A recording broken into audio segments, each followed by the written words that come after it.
इतिहास के पन्नों में कुछ ऐसे योद्धा होते हैं जिनकी वीरता समय की सीमाओं को लांघ जाती, जिनका साहस, जिनका संघर्ष अमर हो जाता है। एक ऐसा ही नाम है छत्रपति संभाजी महाराज। एक राजा, एक योद्धा, एक बलिदानी, जिसने अपने धर्म और स्वराज के लिए असहनीय यातनाएं सही लेकिन झुके नहीं। औरंगजेब की विशाल मुगल सेना के सामने अकेले खड़े रहने वाला यह शेर अपने अंतिम क्षण तक लड़ता रहा। दुश्मन ने उसे कैद किया, उस पर अमानवीय अत्याचार किए, लेकिन ना तो उसकी आत्मा टूटी और ना ही उसकी प्रतिज्ञा। संभाजी महाराज सिर्फ एक योद्धा नहीं थे, वे मराठा स्वराज की आत्मा थे। और यही कारण था कि औरंगजेब उनसे डरता था, क्योंकि जो मौत से नहीं डरता उसे कोई नहीं हरा सकता। नमस्कार दोस्तों, मैं इंटोल तिवारी स्वागत करता हूं आपका अपने इस YouTube चैनल पर। आज हम जानते हैं मराठा साम्राज्य के एक बहुत वीर योद्धा संभाजी महाराज के विषय में, जिन्होंने अपने शौर्य और अपने बलिदान से इतिहास के पन्नों पर एक ऐसी छाप छोड़ी जो आज भी लोगों के हृदय में एक बहुत ही सम्मानजनक स्थान रखती है।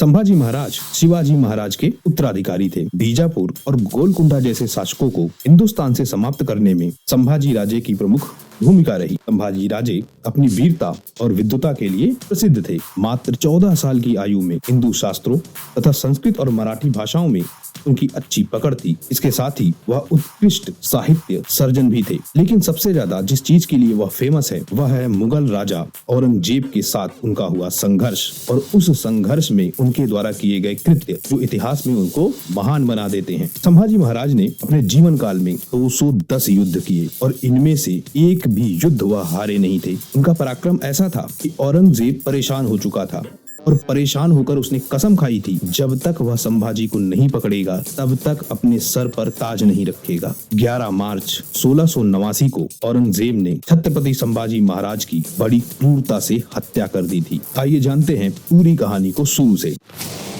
संभाजी महाराज के विषय में जानने के लिए हमें शिवाजी महाराज के विषय में भी जानना होगा, लेकिन आप ध्यान रखेंगे कि हम शिवाजी महाराज के विषय में केवल उतनी ही चर्चा करेंगे जिससे संभाजी के विषय में हम ठीक से जान पाए। शिवाजी महाराज ने 1645 में मात्र 15 वर्ष की आयु में आदिल शाही के किलेदारों से तोरण का किला जीतकर मराठा स्वराज्य की नींव रखी थी। उस समय दक्कन के क्षेत्र में अहमनी साम्राज्य था, उससे दक्षिण में विजयनगर साम्राज्य था, और वहीं पर जो बीजापुर का क्षेत्र है वहीं पर शिवाजी महाराज का उदय होता है। एक प्रशासक के रूप में वह वहीं से उठते हैं। हालांकि वह एक अलग टॉपिक है, लेकिन आप सिर्फ इतना ध्यान रखें कि शिवाजी महाराज के पुत्र थे संभाजी महाराज, और शिवाजी महाराज ने मराठा साम्राज्य की नींव डाली थी। अपनी शक्ति को स्थापित करने के लिए 1648 ईस्वी में शिवाजी महाराज ने पुरंदर किले पर अपना अधिकार कर लिया, और इस पर जिस आदिल शाही वंश का शासन था उसे समाप्त कर मराठा साम्राज्य की नींव डाली। इसके बाद शिवाजी महाराज ने कई सारे छोटे छोटे किलों पर अधिकार किया। आइए समझते हैं 1648 में हुए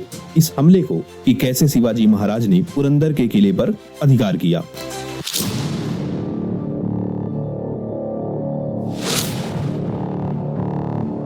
शिवाजी महाराज 1646 से ही छोटे छोटे किलों पर अधिकार करना प्रारंभ कर देते हैं। इससे जो आदिल शाही वंश का प्रशासक है वह काफी चौकन्ना हो जाता है। उसे यह समझ में आ चुका था कि शिवाजी अपने साम्राज्य की भूमिका बना रहे हैं, अपने साम्राज्य का वह विस्तार कर रहे हैं। शिवाजी महाराज या हम कहे पूरी मराठा सेना छापामार युद्ध पद्धति अपनाती थी। रात के समय हमले किए जाते थे और एकदम से किए गए यह हमले किले की सुरक्षा दीवारों को भेद देते थे। इसी तरह जो पुरंदर का किला है जहां आदिल शाही वंश का अधिकार था, उस पर भी शिवाजी महाराज हमला करते हैं और हमला करके उस किले को अपने अधिकार में ले लेते हैं। हम पुरंदर के किले की चर्चा इसलिए कर रहे हैं क्योंकि यही वह किला है जहां पर संभाजी महाराज का जन्म होगा। पुरंदर के किले पर हमला करने के बाद शिवाजी महाराज लगातार अपनी शक्ति बढ़ाते रहते हैं। इसी क्रम में 1659 में वह अफजल खान को प्रतापगढ़ के युद्ध में पराजित करते हैं। 1663 में मुगल सूबेदार शाहिस्ता खान पर हमला करके उसे एक गहरी चोट पहुंचाते हैं। शिवाजी के समय से ही मराठा साम्राज्य एक बड़ी शक्ति के रूप में उभरना प्रारंभ हो गया था मुगल साम्राज्य के सामने। मुगल साम्राज्य के लिए एक बड़ी समस्या बनकर तैयार हो चुके थे शिवाजी महाराज।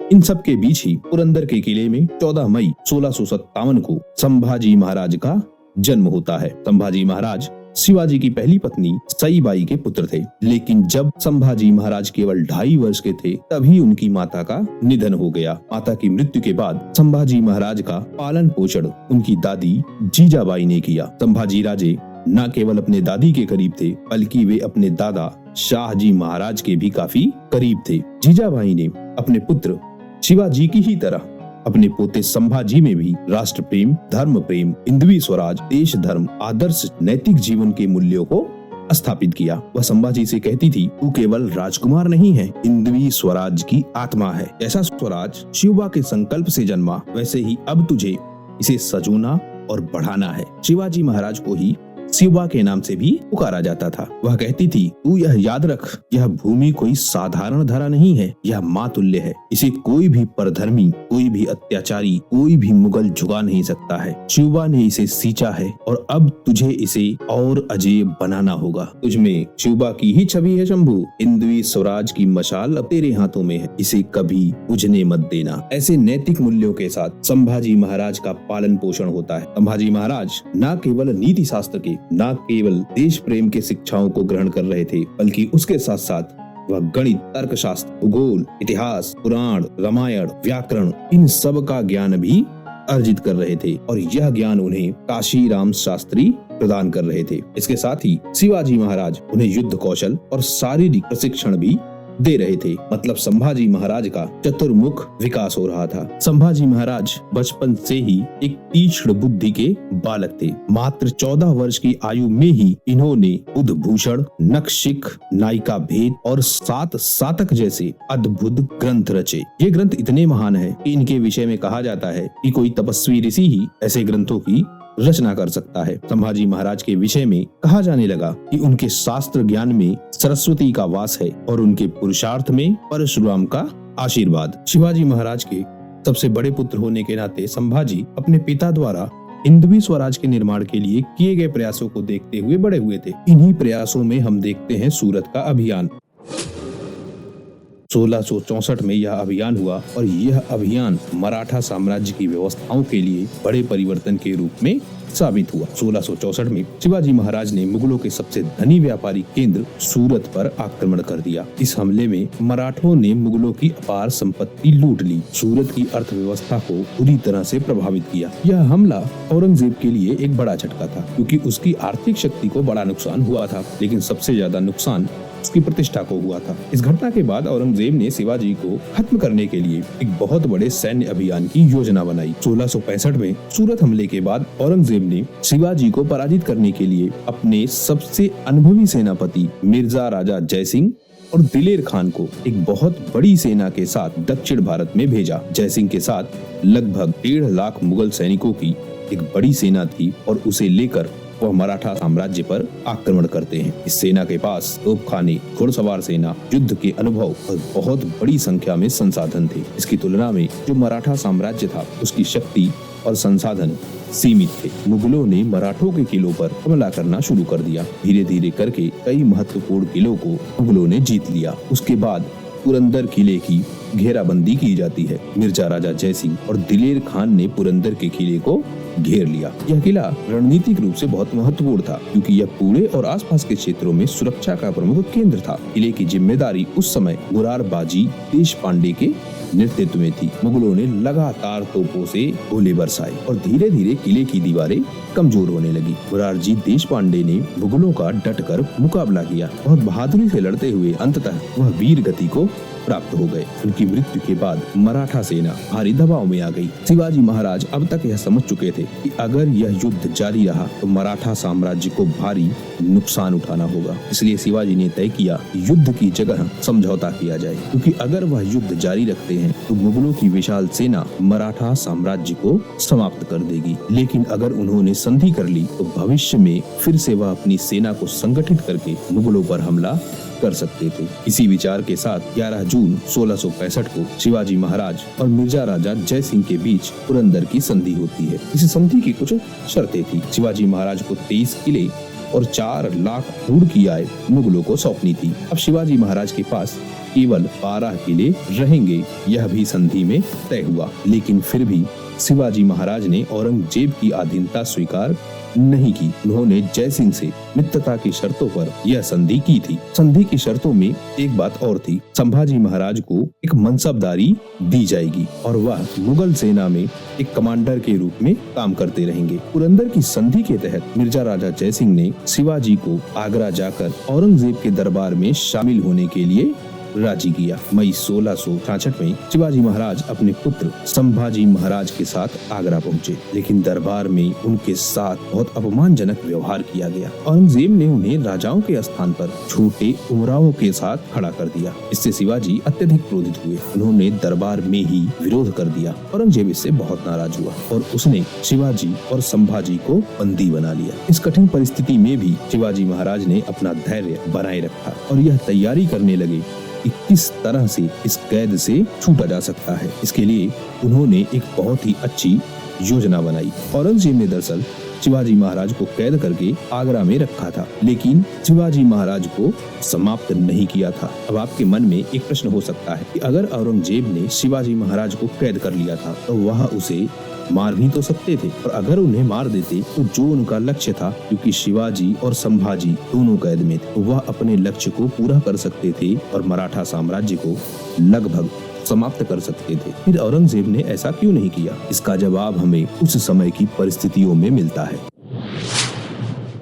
शिवाजी दक्षिण भारत में एक प्रभावशाली व्यक्ति बन चुके थे। अगर औरंगजेब उन्हें तुरंत मार देता, पूरा मराठा विद्रोह कर देता और इस विद्रोह से मुगलों को बहुत नुकसान होता। हो सकता है मुगल यह विद्रोह झेल जाते, लेकिन इसके बाद जो अगला काम होता, हिंदू समाज के जितने भी राजा हैं, चाहे वह राजपूत हो या फिर जाट, वह सब मिलकर मुगलों पर आक्रमण करते। मराठा साम्राज्य, राजपूत, जाट या हिंदू धर्म से संबंधित जितने भी राजा थे, वह सब मिलकर अगर मुगलों पर आक्रमण करते तो मुगल सेना उसे नहीं झेल पाती। इसके अलावा जो औरंगजेब था, वह आंतरिक रूप से भी कई सारे विद्रोहों का सामना कर रहा था। अपनी साम्राज्य स्थापना के दौरान भी उसने अपने भाई दारा शिकोह और सूजा से विद्रोह झेले थे। उन विद्रोहों को कुचलने के बाद ही उसने सत्ता पर अधिकार किया था। अगर ऐसे समय में शिवाजी की हत्या कर दी जाती तो दरबार के हिंदू सरदार, हिंदू राजा, वह सब औरंगजेब के खिलाफ हो जाते और मिलकर औरंगजेब से युद्ध करते। लेकिन इन सब के अलावा एक सबसे खास चीज और थी, शिवाजी ने हमेशा एक भ्रम की स्थिति बनाए रखी। उन्होंने औरंगजेब को हमेशा इस भ्रम में रखा, वह मुगलों से बातचीत के लिए तैयार है, वह समझौता करने के लिए तैयार है, और इस भ्रम के कारण भी औरंगजेब ने शिवाजी को और संभाजी को नहीं मारा। लेकिन अब बारी थी इस कैद से निकलने की।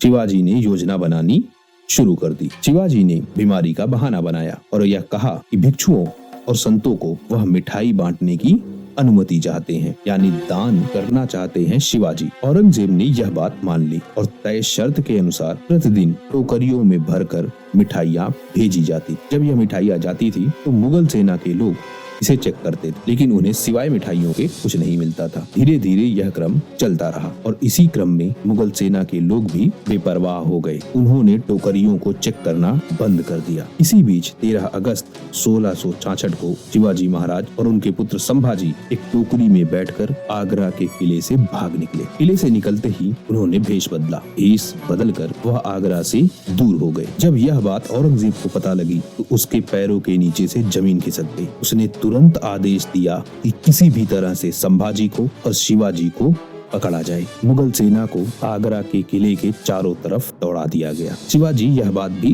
जानते थे। आगरा की कैद से निकलते ही उन्होंने अपना भेष बदला और न केवल अपना बल्कि अपने पुत्र का भी भेष बदल दिया। पूरे मुगल साम्राज्य में यह बात फैल गई कि एक पिता और पुत्र की जोड़ी यानी संभाजी और शिवाजी आगरा के किले से भाग निकले हैं। इस बात की भनक भी शिवाजी को पहले से, इसलिए उन्होंने तय किया कि उन्हें और संभाजी को अलग हो जाना चाहिए। संभाजी को उन्होंने मथुरा में कृष्ण जी पंत के यहाँ छोड़ दिया और स्वयं एक साधु का वेश धारण करके मथुरा से काशी की दिशा में चलने लगे।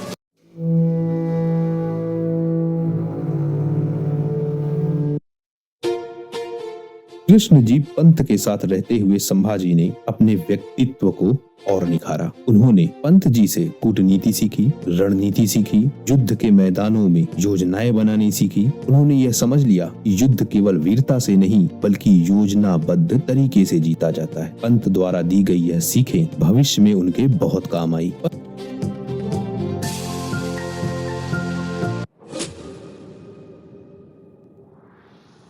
पंत जी के पास संभाजी को छोड़ने के बाद शिवाजी पुणे वापस नहीं गए, क्योंकि उन्हें पता था कि औरंगजेब को यही अंदेशा होता कि आगरा से निकलकर वह सीधा पुणे जाएंगे। इसलिए उन्होंने क्या किया, काशी चले गए। काशी से फिर प्रयाग गए, प्रयाग से फिर गया चले गए और गया से फिर राजगढ़ पहुँचे। कहते हैं कि 2200 किलोमीटर की यह दूरी शिवाजी ने केवल 28 दिनों में पूरी की। अगस्त का महीना था, घनघोर बारिश हो रही, नदी नाले उफान पे थे। इन सारी परिस्थितियों को चीरते हुए मात्र 22 दिनों में 2200 किलोमीटर की यात्रा करके अपने घोड़े को दौड़ाते हुए शिवाजी राजगढ़ के पास पहुंचे। आगरा से लौटने के बाद 1666 से लेकर 1670 तक यानी अगले 4 सालों तक शिवाजी ने मुगलों के साथ युद्ध नहीं किया। उन्होंने अपनी शक्ति को संगठित किया, सेनाएं तैयार की, किले बनवाए, सेनानायकों की नियुक्ति की।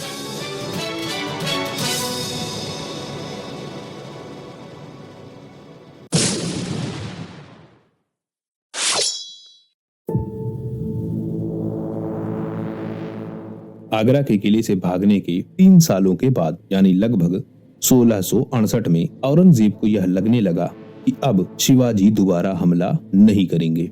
उनकी शक्ति कमजोर हो चुकी है, उनके किलों को मैंने छीन लिया है, तो अब वह हमारे सामने खतरा नहीं है। इसलिए उन्होंने उन्हें मुगल सेना से हटने की अनुमति दे दी, क्योंकि पुरंदर की संधि में यह तय हुआ था कि एक मनसबदार के रूप में उनकी नियुक्ति होगी। लेकिन यह थोड़े समय की शांति थी। 1670 में शिवाजी ने फिर से मुगलों से युद्ध छेड़ दिया। 1670 से लेकर 1674 तक शिवाजी ने मुगलों के कई सारे किलों पर फिर से हमला किया। पुरंदर की संधि के तहत 23 किले लौटाए थे शिवाजी ने औरंगजेब को। उन सारे किलों पर फिर से अधिकार करने का प्रयास प्रारंभ हो गया। सबसे पहले उन्होंने सिंहगढ़ के किले पर आक्रमण किया। यह वही किला है जहां पर तानाजी मालुसरे ने वीर गति प्राप्त की थी। इसके बाद राजगढ़, पुरंदर, तोरणा और ऐसे ही कई सारे किलों को मराठों ने फिर से जीत लिया। 1670 में फिर से सूरत पर आक्रमण हुआ और इस बार सूरत को फिर से लूटा गया। सूरत पर हुए इस हमले ने फिर से मुगल साम्राज्य को हिलाकर रख दिया। उनकी आर्थिक शक्ति को और सबसे ज्यादा उनकी प्रतिष्ठा को इस बार मराठाओं ने फिर से ठेस पहुंचाई। लगातार युद्धों को जीतते हुए 6 जून 1674 को रायगढ़ किले पर शिवाजी ने छत्रपति की उपाधि धारण की, खुद को एक स्वतंत्र राजा के रूप में स्थापित किया और यह तय किया कि वह हिंदवी स्वराज के शासक हैं। राज्याभिषेक के समय यह तय किया गया कि मराठा शक्ति को फिर से स्थापित करना है और भारत को मुगलों से मुक्त कराना है।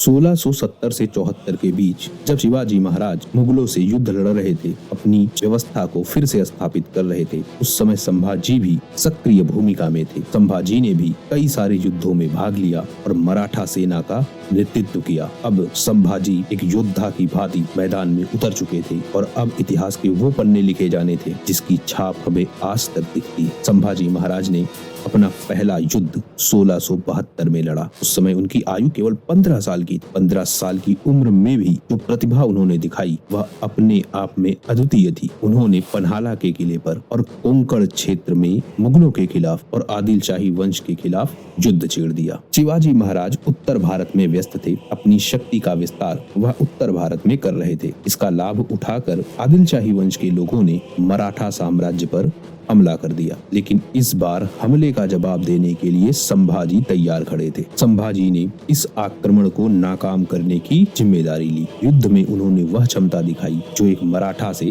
अपेक्षित थी। उन्होंने आदिल शाही सेना को परास्त कर दिया और पन्हाला के किले को सुरक्षित कर लिया। इस विजय से संभाजी की ख्याति एक कुशल सेनापति के रूप में, एक कुशल राजनीतिज्ञ के रूप में पूरे मराठा साम्राज्य में फैला दिया। इसके बाद संभाजी ने सिंहगढ़, पुरंदर, कोंकण, सूरत, इन सारे हमलों में मराठा सेना का साथ दिया। धीरे धीरे संभाजी की ख्याति फैलने लगी और वह एक महान योद्धा के रूप में फेमस होने लगे। जब शिवाजी महाराज का राज्याभिषेक हुआ तो उस समय संभाजी महाराज को भी धर्मवीर की उपाधि दी गई और उनको मराठा सेना का प्रमुख घोषित किया गया। इस तरह से संभाजी महाराज को शिवाजी का उत्तराधिकारी बनाए जाने की पूरी तैयारी शुरू हो चुकी।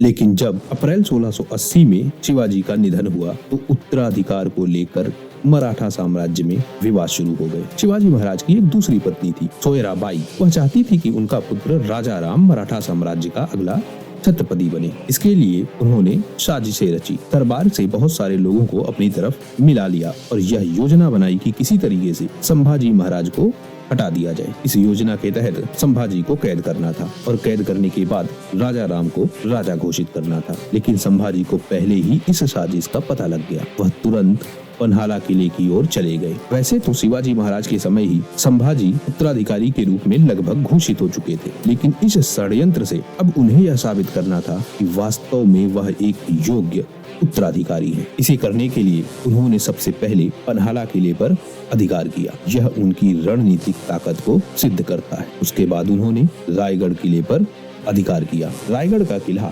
मराठा साम्राज्य की राजधानी और राजधानी पर अधिकार करने का मतलब है वह मराठा सिंहासन के सबसे उचित दावेदार है। रायगढ़ किले पर अधिकार करने के बाद संभाजी ने स्वयं को छत्रपति घोषित कर दिया। सोयराबाई की साजिश नाकाम हो गई और बाद में उनकी मृत्यु हो गई।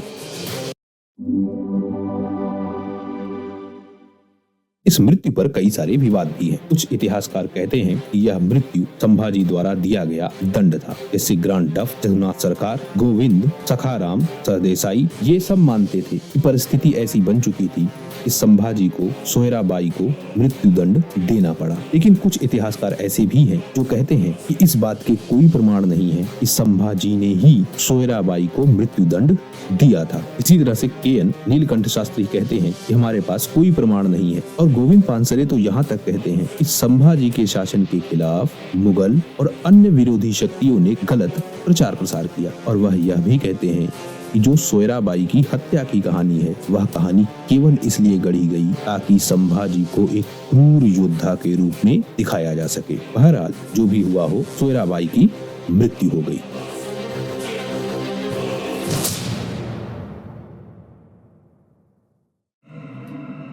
जब यह खबर मुगल दरबार में पहुंची कि अब मराठाओं का नेतृत्व संभाजी करेंगे, औरंगजेब फिर से परेशान हो गया। उसे लग रहा था कि शिवाजी की मृत्यु के बाद मराठा नामक संकट टल चुका है, लेकिन उसे यह नहीं पता था तूफान आना अभी बाकी है। शिवाजी महाराज बुद्धि से काम लेते, संभाजी महाराज दिल से काम लेते और संभाजी महाराज वीरता के ऐसे उदाहरण पेश करते हैं जिसकी उम्मीद औरंगजेब ने सपने में भी नहीं की थी। मुगल बादशाह औरंगजेब 1681 में तख्त आ जाता है। वह यह कोशिश करता है कि यहाँ आने के बाद वह सेना का नेतृत्व करेगा और मराठाओं को कुचल देगा। दक्षिण भारत के क्षेत्र में मराठा इतने शक्तिशाली हो चुके थे कि मुगल सैनिक उनके सामने टिक नहीं पा रहे थे। उनका मनोबल गिर चुका था और इस मनोबल को बनाए रखने के लिए औरंगजेब दक्कन आता है। लेकिन वही इसके जीवन की सबसे बड़ी भूल होती है। अगले 27 साल तक, अपनी मृत्यु तक वह दक्कन में ही संघर्ष करता रह जाता है और अंततः दक्कन में ही मृत्यु को प्राप्त हो जाता है।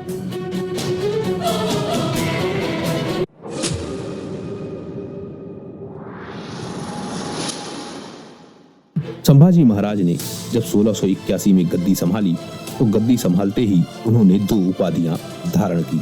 पहला शककर्ता, दूसरा हिंदवी धर्मोद्धारक। शककर्ता का अर्थ है एक नया युग स्थापित करने वाला और वास्तव में मराठा साम्राज्य में भी एक नया युग स्थापित होने वाला था। हिंदवी धर्मोद्धारक का मतलब हिंदू स्वराज की रक्षा करने वाला और यह भी अपने आप में 100% सही साबित हुआ। छत्रपति घोषित होने के बाद प्रजा कल्याण के लिए कई सारे कार्य प्रारंभ कर दिए। उन्होंने सार्वजनिक मार्गों का निर्माण करवाया, जल निकास व्यवस्थाओं का जीर्णोद्धार करवाया, किसानों के ऊपर से लगे हुए करों को घटाया, प्रजा को निःशुल्क उपचार और औषधियाँ उपलब्ध करवाई, किसानों को बीज, बैल और कृषि संसाधन उपलब्ध करवाए। इन सबसे हमको यह भी पता लगता है कि संभाजी प्रजा हित में कितने चिंतित थे, क्योंकि उस समय जो किसानों की स्थिति है वह एक सूखे के कारण काफी दयनीय हो चुकी थी और उसे भी संभाजी ने अपनी दूरदर्शिता से और अपने व्यक्तित्व की महानता से सुलझा दिया। इसके अलावा संभाजी ने सी हिंदू पुनः निर्माण समिति का भी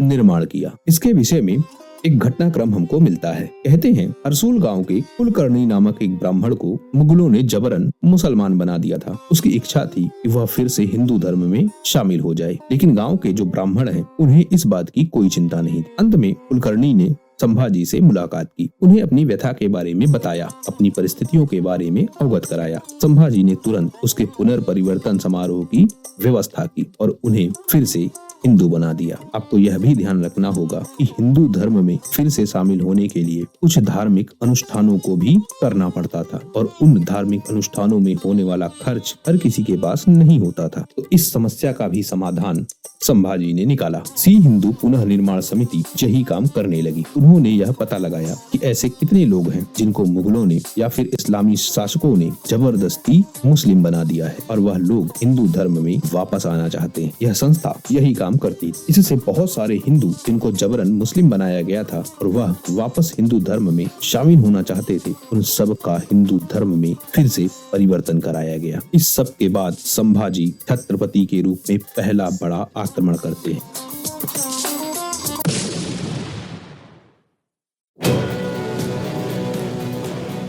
1680 में खान देश पर हमला किया जाता है। खान देश की राजधानी थी बुरहानपुर और बुरहानपुर पर ही यह आक्रमण किया जाता है। बुरहानपुर पर आक्रमण करने के बाद उसे जमकर लूटा जाता है और इस लूट से मुगल प्रशासन की जड़ें हिल जाती, क्योंकि जब 1680 में छत्रपति शिवाजी महाराज की मृत्यु हुई थी तो औरंगजेब ने यह मान लिया था कि अब मराठा साम्राज्य कमजोर हो चुका है और उस समय जो खानदेश है वह मुगलों के अधीन था और उसका सबसे फेमस नगर या हम कहें उसकी राजधानी बुरहानपुर थी। बुरहानपुर एक समृद्ध व्यापारिक केंद्र था। मुगल खजाने का यह प्रमुख स्थल था। संभाजी महाराज के प्रशासनिक क्षेत्र में जो आर्थिक स्थिति थी वह काफी कमजोर थी। इसीलिए 1680 में संभाजी महाराज ने 20,000 मराठा सैनिकों के साथ खानदेश पर आक्रमण कर दिया। छापेमार पद्धति से यह आक्रमण किया गया। रात का समय था। बुरहानपुर के किलेदार यह समझ ही नहीं पाए कि कब आक्रमण हो गया। रात के अंधेरे में हुआ एकदम से यह आक्रमण किले की दीवारों को भेद गया। मराठा योद्धाओं ने बहुत आसानी के साथ उन्हें पराजित कर दिया। मुगल खजाने को लूट लिया। वहाँ के व्यापारिक केंद्रों पर,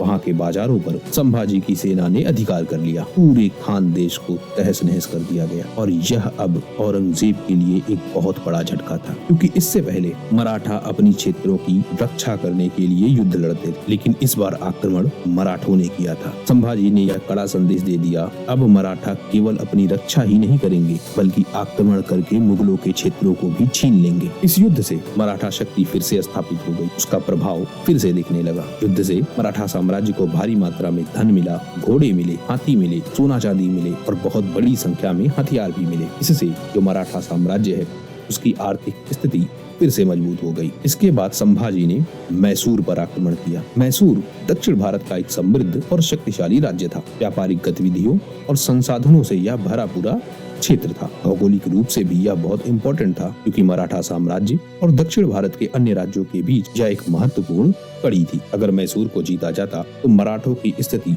दक्षिण भारत में और मजबूत हो जाती। उस समय मैसूर पर वोडियार राजवंश का शासन था और उनका राजा वोडियार चिक्कदेवराय एक महत्वाकांक्षी व्यक्ति था। वह भी अपने साम्राज्य का विस्तार कर रहा था और यह परिस्थिति भी बन चुकी थी कि वह मराठा साम्राज्य के प्रभुत्व को ही चुनौती दे। अपनी दूरदर्शिता के कारण संभाजी महाराज ने पहले ही आक्रमण कर दिया, क्योंकि इस बात की पूरी संभावना थी कि चिक्कादेवराय भविष्य में आक्रमण करेगा। इन सब के अलावा संभाजी महाराज उत्तर में मुगलों से लगातार लड़ रहे थे और उन्हें दक्षिण से कोई खतरा नहीं चाहिए था। वह दक्षिण में एक ऐसा आधार भी ढूंढ रहे थे जो मुगलों से आक्रमण होने पर उनकी सुरक्षा का भी काम करे। इन सब के अलावा मैसूर एक समृद्ध राज्य था। व्यापार और कृषि व्यवस्था वहाँ बहुत अच्छी थी। बंदरगाह भी वहाँ थे, व्यापारिक मार्ग भी था, यानी आर्थिक स्थिति मैसूर की काफी अच्छी थी। चिक्कादेवराय भी मराठों के खिलाफ शत्रुता रखते थे, लेकिन इन सब के बावजूद भी संभाजी ने एक प्रयास किया। उन्होंने यह कोशिश की कि चिक्कादेवराय उन पर हमला न करे। अगर यह आश्वासन उन्हें मिल जाए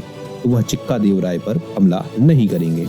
इसके लिए उन्होंने अपने सेनापतियों को भेजा। मराठा दूतों ने टिक्कादेवराय से निवेदन किया, उन्हें संभाजी की योजना समझाई कि अगर वह केवल यह आश्वासन दे दे कि वह आक्रमण नहीं करेंगे तो मराठा साम्राज्य उन पर हमला नहीं करेगा। लेकिन टिक्कादेवराय घमंड में चूर, उन्होंने मराठा दूतों का अपमान किया, उन्हें अपने दरबार से बाहर कर दिया। अब यह मराठा साम्राज्य के लिए अपमान था और इस अपमान का उत्तर देना उनके लिए जरूरी था। मराठा साम्राज्य ने इस किले को भी जीत लिया।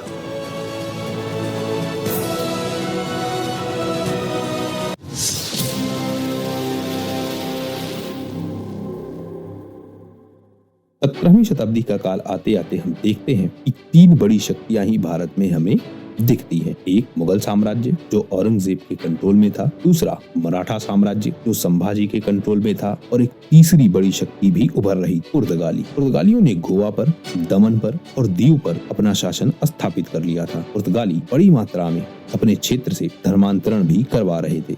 लोगों को ईसाई बनाया जा रहा था और इनमें सबसे बड़ी संख्या हिंदुओं की होती थी। इन सब के अलावा पुर्तगाली मुगलों से भी जुड़ गए। पुर्तगाली मुगलों को सैन्य आपूर्ति, रसद सहायता पहुंचाने लगे। संभाजी ने जब इस बात को देखा तो उन्हें यह एहसास हो गया कि मुगलों की शक्ति कमजोर करने के लिए पुर्तगालियों को रोकना होगा। पुर्तगाली अपने गोवा और दमन के द्वीप से और वहां के बंदरगाहों से मुगलों को सैन्य आपूर्ति भी पहुंचाते रहे। युद्ध के हथियार, रसद, यह सब पहुंचते रहे मुगल साम्राज्य के पास, जिससे मराठाओं के लिए एक बड़ी समस्या खड़ी होने वाली थी। समय रहते ही संभाजी ने इस खतरे को भी भांप लिया। संभाजी ने पहले केंद्र पर हमला नहीं किया, बल्कि अपनी योजना के तहत पहले गोवा के आसपास के क्षेत्रों पर हमला किया और सबसे पहले यह प्रयास किया कि जो लोगों का धर्मांतरण करवाया जा रहा है सबसे पहले उसे रोका जाए। इसके बाद उन्होंने बंदरगाहों पर अधिकार किया, क्योंकि यही बंदरगाह हथियार और रसद मुगल साम्राज्य तक पहुंचा रहे। बंदरगाहों पर अधिकार करने के बाद पुर्तगालियों को एक बड़ा नुकसान झेलना पड़ा। इसका उत्तर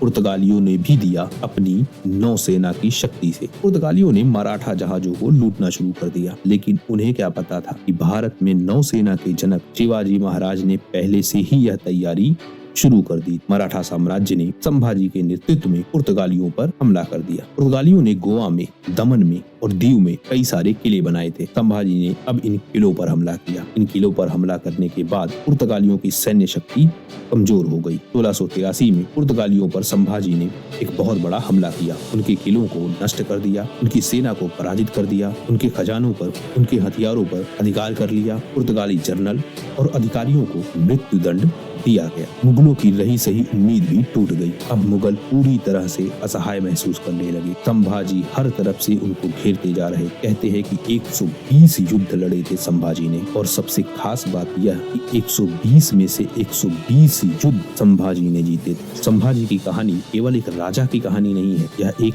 अजीब पराक्रम और अदम्य साहस की गाथा है। कहते हैं इतिहास में सिकंदर ने कभी कोई युद्ध हारा नहीं था और उसे अलेक्जेंडर द ग्रेट कहते हैं। लेकिन क्या आप जानते हैं, सिकंदर ने केवल 22 युद्ध जीते, 22 युद्ध लगातार। और उसमें भी जो अंतिम युद्ध है पोरस के साथ हुआ युद्ध, वह बहुत विवादित। वर्तमान के ज्यादातर इतिहासकार यह मानते हैं अलेक्जेंडर ने वह युद्ध नहीं जीता। या तो अलेक्जेंडर हारा था वह युद्ध, या फिर किसी संधि के तहत वापस हो गया था। लेकिन संभाजी महाराज पर कोई प्रश्न चिन्ह नहीं है। 120 में से 120 युद्ध उन्होंने जीते और इसके पूरे ऐतिहासिक साक्ष्य हैं। कुल मिलाकर यह सिद्ध हो चुका था कि संभाजी को युद्ध के मैदान में नहीं हराया जा सकता। तो अब योजनाएं बनने लगी, षड्यंत्र होने लगे। संभाजी को पराजित करने के लिए उनके दरबार में ही उनके शत्रु तैयार किए जाने लगे। और यहाँ से शुरू होती है एक बहुत बड़े विश्वासघात की कहानी।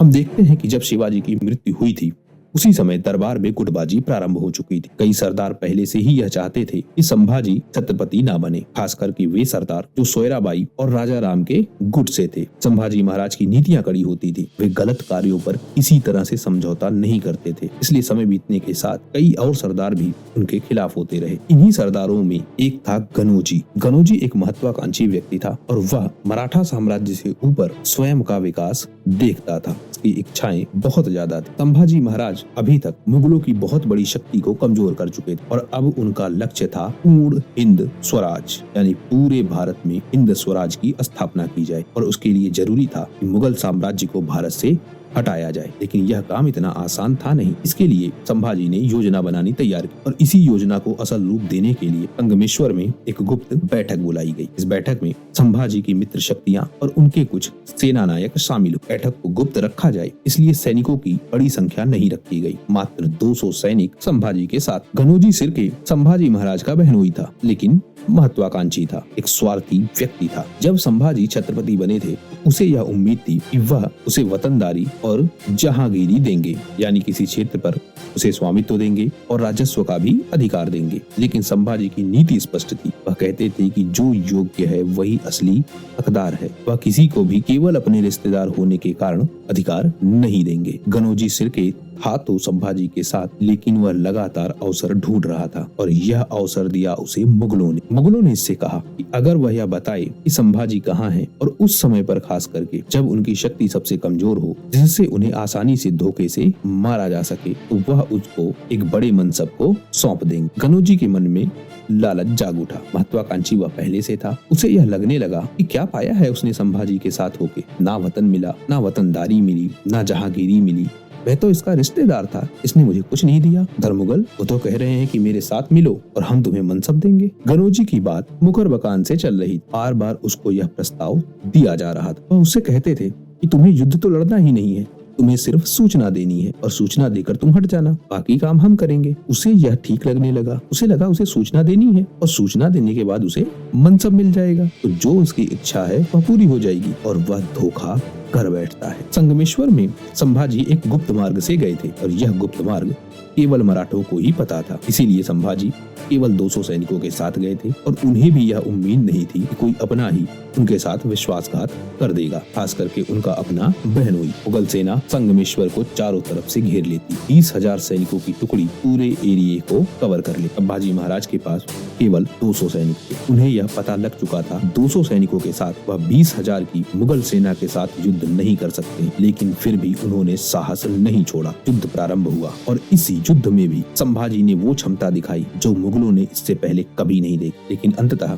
20,000 की संख्या 200 पर भारी पड़ी। संभाजी को कैद कर लिया। संभाजी के साथ उनके एक सहयोगी कवि कलश भी थे और कवि कलश अपने जीवन के अंतिम क्षणों तक संभाजी के साथ बने रहे। कहते हैं कि जब संभाजी को बंदी बनाया गया, यही कवि कलश गीत गाते हुए मुगल दरबार में पहुंचे। वह संभाजी की प्रशंसा में गीत गा रहे थे और मुगल सैनिक संभाजी को बेड़ियों में बांधकर ले जा रहे थे। साथ में कवि कलश भी थे। बेड़ियां उन्हें भी लगाई गई थी, लेकिन वो गीत गा रहे थे। वहीं संभाजी हर हर महादेव के नारे लगा रहे थे। वीरता का एक और उदाहरण, साहस का एक और परिचय। 1 फरवरी 1689 का वह दिन जो मराठा साम्राज्य में सबसे दर्दनाक और गौरवशाली दिन था। संभाजी को पकड़ा गया। पकड़कर उन्हें मुगल दरबार में ले जाया गया। लेकिन इन सब के बीच घनोजी सिरके के साथ क्या हुआ? औरंगजेब यह मानता था कि जो व्यक्ति अपने रिश्तेदार का नहीं हुआ वह मुगल साम्राज्य का क्या होगा। ऐसे धोखेबाज व्यक्ति की मुगल साम्राज्य में कोई जगह नहीं है। उसने घनोजी सिरके को कुछ नहीं दिया। इसके अलावा जब संभाजी को पकड़ा गया तो मराठा साम्राज्य के राजा राम और संताजी घोर पड़े। इन्होंने घनोजी सिरके को पकड़ लिया। इसे मराठा दरबार में लाया गया। इसे गद्दार घोषित किया गया। इसकी वतनदारी छीन ली गई। इसके पूरे परिवार को तिरस्कार झेलना पड़ा। अपमानित करके इसे अंततः बहुत ही क्रूर तरीके से मृत्यु दंड दिया। लेकिन संभाजी को कैद करके ले जाया जा चुका। संभाजी को कैद करने वालों में जुल्फिकार खान सबसे आगे। उसने संभाजी को और कलश को कराड़ बारामती के रास्ते बहादुर गढ़ ले गया। उसके बाद उन्हें भीमा, भामा और इंद्रावणी के त्रिवेणी संगम पर ले गया। उसके बाद वहां के एक गांव तुलापुर ले गया। पूरे रास्ते भर संभाजी के साथ अमानवीय व्यवहार होते। उन्हें ऊंटों पर बैठाया। लोगों से कहा गया कि उन्हें पत्थर मारे, कीचड़ मारे, लेकिन संभाजी और कवि कलश दोनों अपनी आराध्य देवी जगदम्बा का नाम जपते रहे। इस अपमान को वह सहते रहे, लेकिन अपने साहस को गिरने नहीं दिया। जब संभाजी औरंगजेब के सामने, तो औरंगजेब ने संभाजी से 3 शर्तें रखी। सबसे पहली शर्त, जितने भी मराठा किले हैं वह औरंगजेब को सौंप दिए जाए। मराठा खजाना जहाँ छुपा है वह भी औरंगजेब को सौंप दिया जाए। दूसरी शर्त, उन मुगल गद्दारों के नाम बताए जाएं जो थे तो मुगल दरबार में लेकिन काम मराठों के लिए कर रहे। तीसरी और सबसे महत्वपूर्ण शर्त, संभाजी महाराज इस्लाम कबूल कर ले। संभाजी महाराज ने एक झटके में तीनों शर्तों को स्वीकार कर दिया। औरंगजेब ने फिर उन्हें एक ऑप्शन दिया, ठीक है पहली दोनों शर्तें नहीं जरूरी है, आखिरी की शर्त सिर्फ मान लो, केवल इस्लाम कबूल कर लो। संभाजी ने फिर मना कर दिया और जब संभाजी मना करते उस समय कवि कलश गीत गाते। कवि कलश के गीतों में मुगल साम्राज्य के लिए अपमान था, मराठों की वीरता का गान था। औरंगजेब इससे हर बार चिढ़ जाता। औरंगजेब ने संभाजी को कैद में डाल दिया। हर बार संभाजी के पास वह जाता और केवल एक ही बात करता, इस्लाम कबूल कर। और कवि कलश और संभाजी मराठों के गीत गाते। हर बार औरंगजेब अपमानित होता। और अब शुरू हुआ प्रताड़ना का तांडव। जब भी औरंगजेब जाता इस्लाम कबूल करने को कहते, संभाजी और कवि कलश मना कर देते और मराठों की जय घोष करते। और फिर मुगल सैनिक औरंगजेब के आदेश पर उन्हें यातना देते। लेकिन धन्य है संभाजी का साहस। वह कहते, मैं मराठा कुल में पैदा हुआ, मर जाऊंगा लेकिन इस्लाम कबूल नहीं करूंगा। इस सत्ता को मैं कभी स्वीकार नहीं करूं। मैं स्वराज का राजा हूं, मराठा धर्म का पालन करूंगा। तो चाहे जितनी यातनाएं दे लेकिन मैं अपने धर्म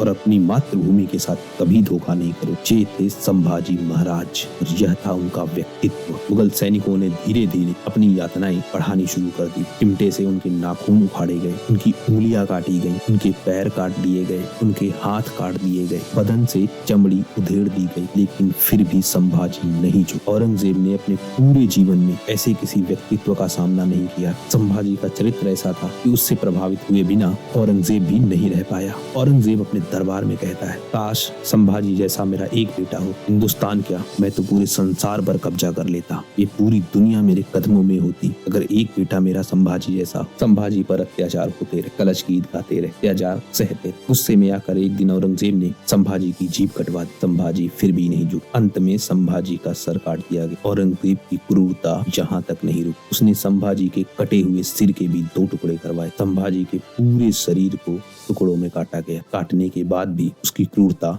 समाप्त नहीं हुई। वह संभाजी के शव का भी अपमान करना चाहता था। शव के टुकड़ों को उसने कूड़े के पास नदी में फिकवा दिया। वह यह चाहता था कि संभाजी का अंतिम संस्कार भी ना हो। लेकिन जिस तुलापुर गांव के पास नदी में यह शव फेंका गया या उस शव के टुकड़े फेंके गए, जब वहां के लोगों को यह बात पता लगी तो उन लोगों ने उन शव के टुकड़ों को एकत्रित, उनको सिला गया। सिलने के बाद एक चिता बनाई। चिता बना के उसे मुखाग्नि दी गई और इस तरह भारत का यह वीर अपना नाम इतिहास के पन्नों पर लिखकर चला। आज भी जो यह तुलापुर का क्षेत्र है वहाँ संभाजी की समाधि मौजूद और मराठा साम्राज्य इसे आज भी बहुत सम्मान के साथ देखता है। लेकिन क्या लगता है आप, ये बात यहीं खत्म हो गई? नहीं, बात फिर शुरू हुई।